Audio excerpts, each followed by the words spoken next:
नमस्कार. गणपती बाप्पाचे आगमन झाल्यावर म्हणजे गणपती बाप्पा यायच्या अगोदर आपण जी आतुरतेने वाट बघत असतो, तसे बाप्पा येतात, घरी बसतात, स्थापना होते. त्याच्यानंतर आपण एक आतुरतेने वाट बघत असतो ती गौरी मातेची. आणि प्रत्येकाच्या घरी गौरी माता येते, पण प्रत्येकाच्या पद्धती ह्या वेगळ्या वेगळ्या असतात. तशीच आमच्याकडे ही प्रथा आहे.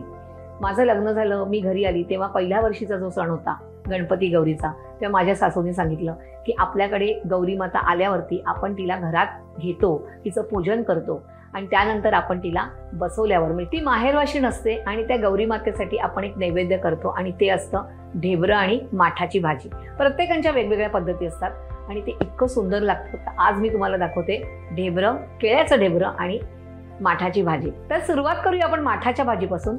माठाच्या भाजीला लागणारं साहित्य आहे, एक जोडी लाल माठ घेतलेला आहे. इथे लाल माठच घ्यायचा असतो. त्यानंतर 3 कांदे बारीक चिरून, 3 टेबलस्पून ओलं खोबरं खवलेलं आहे, 3 ते 4 हिरव्या मिरच्या बारीक चिरलेल्या आहेत, 8 ते 10 पाकळ्या लसूण आहे, मीठ चवीप्रमाणे, हळद अर्धा चमचा आणि तेल. सुरुवातीला आपण काय करायचं, इथे लसूण घेतलेला आहे. तर आपण लसूण पहिला ठेचून घेऊया. तो छान लागतो अगदी. लसूण ठेचून झालेला आहे. आता आपण काय करूया, आधी गॅस सुरू करूया.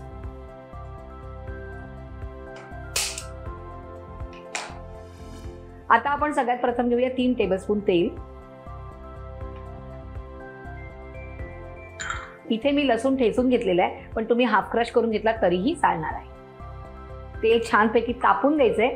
तेल तापल्यावरच आपण त्याच्यामध्ये लसूण, हिरवी मिरची आणि हळद घालणार आहोत. तेल तापलेलं आहे. आता आपण त्यात घालूया हा ठेचलेला लसूण आणि हिरवी मिरची. 3 ते 4 हिरव्या मिरच्या आहेत, अर्धा टीस्पून हळदी पावडर,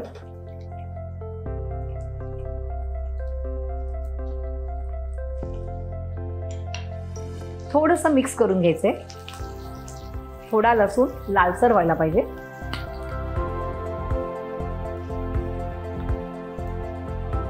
थोडासा हलका. आता आपण यात घालूया 3 बारीक चिरलेले कांदे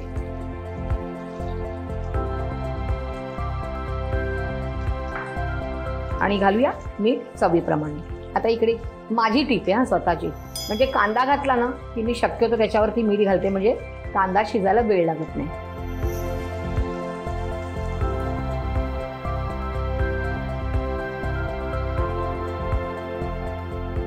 थोडासा कांदा मऊसर होऊन द्यायचे. पटकन होणारी रेसिपी आहे.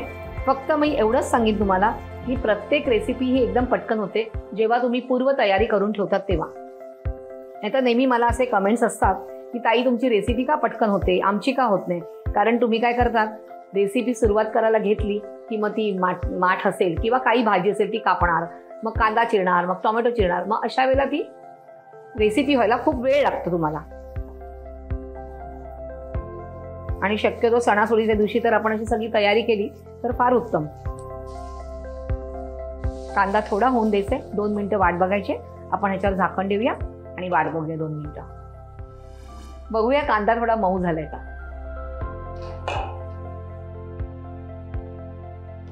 कांदा मस्त मऊ झालेला आहे आणि मी इथे एक जोडी माठ घेतलेले आहे, साफ केलंय, कापलेले आहे आणि धुवून घेतलेले आहे स्वच्छ. आता मी हे ह्याच्यात घालते. तुम्हाला दिसते एवढी मोठी, पण होणार आहे एवढीशीच.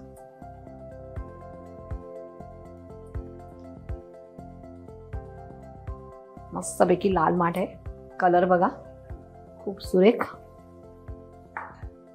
आणि आता आपण हे मिक्स करूया.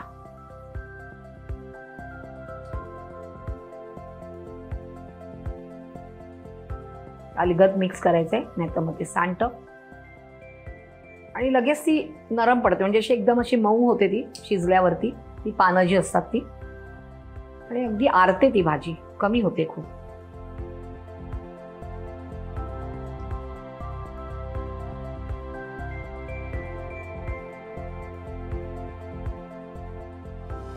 आता ही छानपैकी मिक्स झालेली आहे. तर आपण काय करूया, ह्याच्यावर झाकण ठेवूया, म्हणजे ती अजून छान मिळून येईल आणि मग पुन्हा एकदा आपण मिक्स करूया. तर आपण ह्याच्यावर झाकण द्यायचंय आणि 5 मिनिटं वाट बघायची. बघूया आपली भाजी तयार आहे का. बघा मगाशी केवढी होती आणि आता ती केवढीशी झाली आहे. छान असा माठ शिजलेला आहे.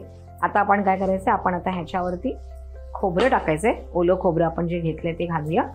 साधारण 2 ते 3 टेबलस्पून आहे. आणि मिक्स करायचंय आणि असंच झाकून ठेवून द्यायचंय.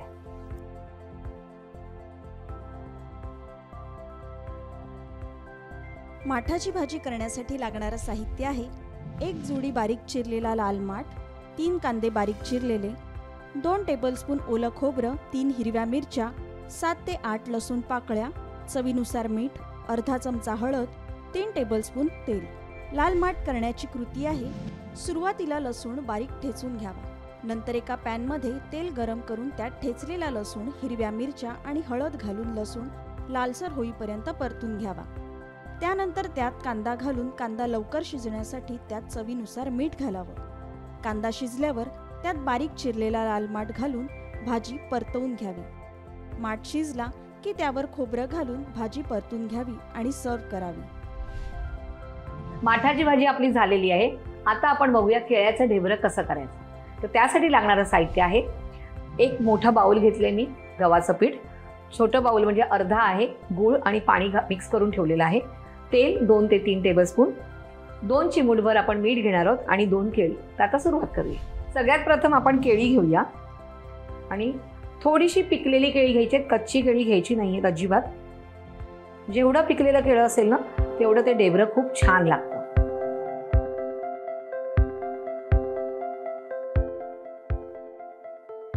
आणि आपण हे कुस्करून घेणार आहोत.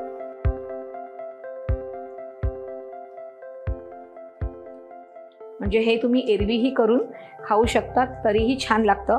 मुलांना तुम्ही डब्यामध्ये घालून पण देऊ शकतात. मुलांना खूप आवडतं, म्हणजे माझ्या मुलांना अजूनही आवडतं, मग मोठी झाली तरीही आवडतं. आता आपण ह्यात घालूया गूळ. गूळ मी कापून भिजत ठेवला होता.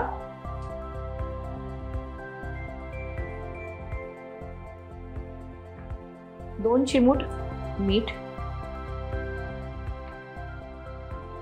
आधी हे मिक्स करून घेऊया आणि मग आपण त्याच्यामध्ये गव्हाचं पीठ घालणार आहोत.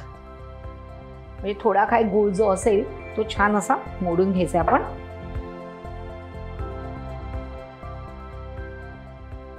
या अशा काही छान छान ऑथेंटिक रेसिपीज आहेत ना की त्या हल्ली काही लोक तर विसरायला लागलेत आता, पण गौरीच्या दिवशी तर आठवण येतेच ह्या रेसिपीची. आता ह्याच्यामध्ये मी हे पीठ एवढं घेतलंय, पण मी जेवढं मावेल तेवढंच घालणार आहे.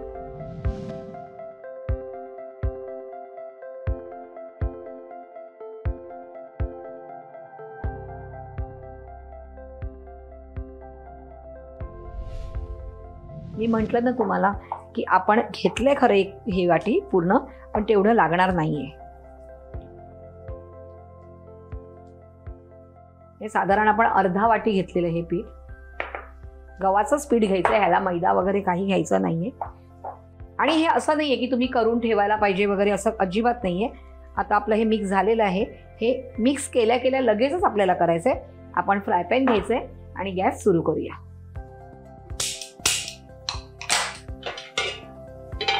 आणि ह्याच्यावर थोडंसं तेल घालूया.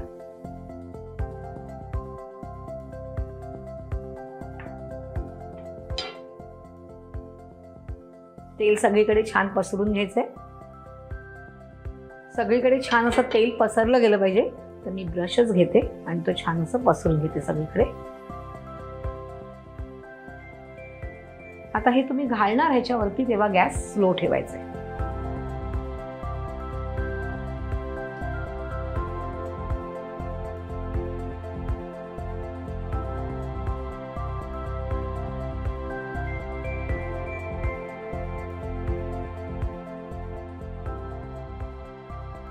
आता गॅस मोठा ठेवायचा आहे आणि ते छानपैकी दोन्ही साईडने करून घ्यायचं आहे.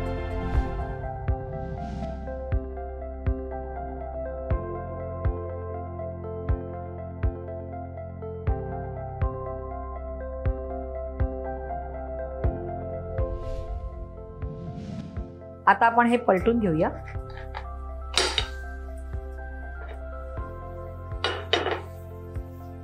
आणि छान होऊन द्यायचंय. दुसऱ्या साईडनी पण, एका साईडनी झालेली आहे.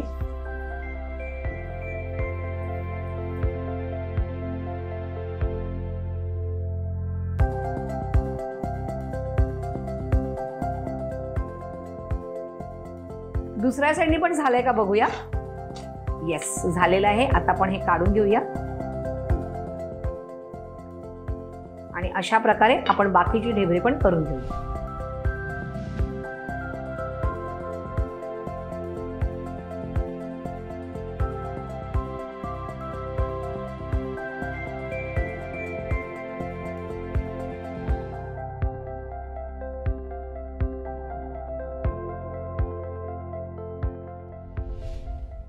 केळ्याचं ढेबरं करण्यासाठी लागणारं साहित्य आहे गरजेप्रमाणे गव्हाचं पीठ, 1 वाटी पाण्यात भिजवलेलं गूळ, 1 ते 2 टेबलस्पून तेल, चवीप्रमाणे मीठ आणि 2 केळी.